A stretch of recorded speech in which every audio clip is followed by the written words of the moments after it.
इस वक्त देश बहुत गंभीर संकट से गुजर रहा है। पूरे देश में एलपीजी गैस जिसे हम बोलते हैं, जो घरों में खाना बनाने के भी काम आती है, रेस्टोरेंट में, इंडस्ट्री में, तरह तरह से लोग इसका इस्तेमाल करते हैं एलपीजी सिलेंडर का, गैस का। इसकी देश में भारी किल्लत हो गई है और उसका कारण है कि पूरे देश में जितनी डेली प्रोडक्शन होती है उसकी 50% प्रोडक्शन कम हो रही है, 50% प्रोडक्शन कम हो रही है। ये कैसे, मैं आपको थोड़ा समझाता हूँ।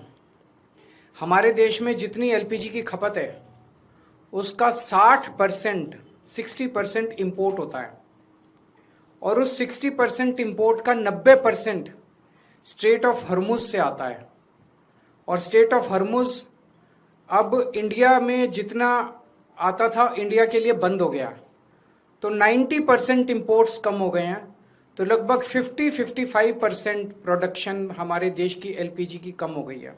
इसका सबसे ज़्यादा खामियाजा इस वक्त इमीडिएटली रेस्टोरेंट्स और होटल बर्दाश्त कर रहे हैं। सरकार ने आदेश जारी किया है कि रेस्टोरेंट और होटल्स को एलपीजी गैस मुहैया नहीं कराई जाएगी। रेस्टोरेंट्स एंड होटल्स एलपीजी की स्टॉक नहीं रख सकते, वो उसको स्टोर करके नहीं रख सकते क्योंकि सेफ्टी कंसर्न्स होते हैं। तो जितने एलपीजी सिलेंडर उनको रोज़ चाहिए होते हैं उतनी डेली की डेली उनको सप्लाई की जाती है।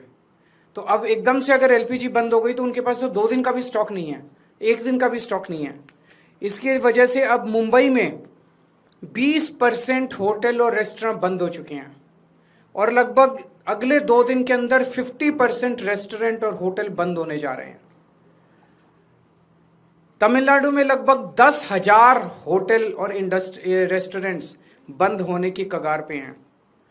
पंजाब और दिल्ली एनसीआर में हजारों होटल और रेस्टोरेंट्स आने वाले कुछ दिनों के अंदर बंद होने जा रहे हैं। और ये पीक वेडिंग सीजन है, शादियों का सीजन है। तो मुझे लगता है अगर ये जारी रहा तो बहुत सारे लोगों को शादियां पोस्टपोन करनी पड़ेंगी। और इसी तरह की कहानियां बेंगलोर, हैदराबाद, पश्चिम बंगाल, छत्तीसगढ़, हरियाणा, बिहार, सब जगह से आ रही हैं। मोरबी जो गुजरात में है, जिसको कि टाइल इंडस्ट्री का एक तरह से कैपिटल माना गया है, वहां पे 650 इंडस्ट्रीज हैं। उनमें से 170 इंडस्ट्री बंद हो चुकी है और 1 लाख लोग बेरोजगार हो चुके हैं। पूरे देश में इससे 1 करोड़ से ज्यादा लोगों के एकदम से बेरोजगार हो जाने की आशंका है। और इतने बड़े स्तर पे अगर लोग बेरोजगार हो गए तो क्या स्थिति होगी, हम सोच सकते हैं। और पिछले दिनों में सरकार ने कॉमर्शियल भी और डोमेस्टिक भी दोनों एलपीजी के दाम काफी ज्यादा बढ़ा दिए हैं।